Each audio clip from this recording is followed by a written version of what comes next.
வணக்கம் நண்பர்களே, கதை கிடங்குக்கு உங்களை மறுபடியும் அன்போட வரவேற்கிறேன். இது விக்ரமாதித்தன் கதைகளின் தொடர்ச்சி. வேதாளம் விக்ரமாதித்தனுக்கு சொன்ன பாவம் யாருக்கு அப்படிங்கிற கதையோட முடிவு என்னன்னு தெரிஞ்சுக்கலாம் வாங்க. வேதாளமே கேள், இந்த கதையில வர்ற யாரையுமே இந்த பாவம் சேராது. பசியோடு வந்த ஒருத்தனுக்கு உணவளிச்ச தம்பதிகளாகட்டும், தன்னுடைய இரையை தக்க வைத்துக் கொள்வதற்காக அழுத்தி பிடித்த பருந்தாகட்டும், இல்ல மரண வேதனையில உமிழ்ந்த விஷமாகட்டும், இது எதுவுமே ஹரிசுவாமியின் மரணத்துக்கு காரணமாகாது. விதியினால நடந்த இந்த சம்பவங்களை கை காமிச்சு யார் ஒருத்தர் மேல பழி சுமத்துறாங்களோ அவங்களத்தான் இந்த பாவம் சேரும் அப்படின்னு பதில் சொன்னாரு. இதை கேட்டு வேதாளம் திரும்பவும் முருங்கை மரத்திலேயே போய் ஏறிடுச்சு. கொஞ்சமும் மனம் தளராத விக்ரமாதித்த மகாராஜா மறுபடியும் வேதாளத்தை கட்டி இழுத்து மயானத்தை விட்டு வெளியே போக ஆரம்பிச்சாரு. அப்ப வேதாளம் திரும்பவும் மற்றொரு கதையை அவருக்கு சொல்லுச்சு. முன்னொரு காலத்துல வாரணாசிங்கிற நகரத்துல ஒரு வியாபாரி இருந்தாரு. அவருக்கு ரத்னாவதின்னு அழகான மகள் ஒருத்தி இருந்தா.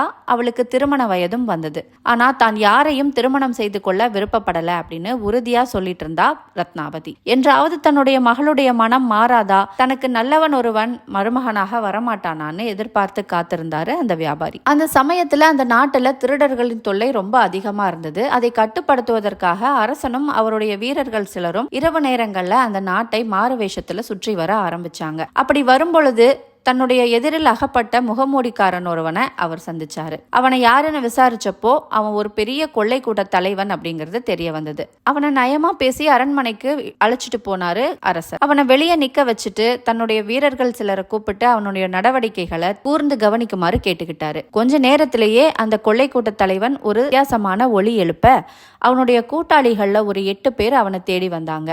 வந்த கொஞ்ச நேரத்திலேயே அவங்க எப்படி அரண்மனைக்குள்ள புகுந்து அரச குடும்பத்தை கொன்னுட்டு அங்க இருக்கிற செல்வங்களை எல்லாத்தையும் கைப்பற்றுவது அப்படிங்கிற திட்டத்தை தீட்ட ஆரம்பிச்சாங்க.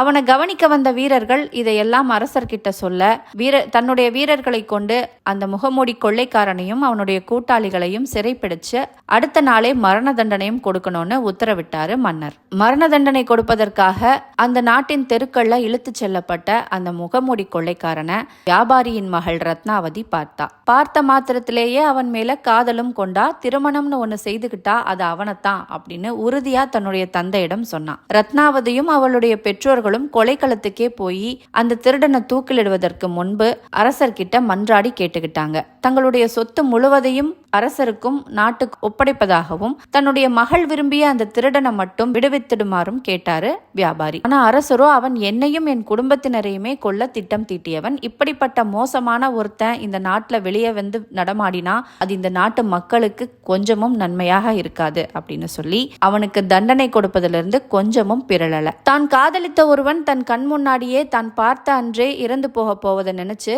ரத்னாவதி கதறி அழுதா. தன்னுடைய மகளின் நிலைமையை நினைச்சு அவளுடைய பெற்றோரும் வாய் விட்டு அழுதாங்க. தூக்கு மேடையில நின்ற திருடன் இதையெல்லாம் பார்த்த கொஞ்ச நேரத்துல முதல்ல அவனும் கதறி அழுதான், பின்பு வாய் விட்டு சிரிச்சான். முன்னுக்கு பின் முரணான இந்த 2 விஷயங்களையும் செஞ்சுட்டு தன் பக்கத்துல நின்ற காவலனிடம் தன்னை சீக்கிரம் தூக்கிலிடுமாறு கேட்டுக்கிட்டான் கொள்ளைக்காரன். அவன் மரண தண்டனை நிறைவேற்றப்பட்ட பிறகு அவனுடைய உடலை வாங்கி கொண்டு ரத்னாவதி அதை தகனம் செய்தா.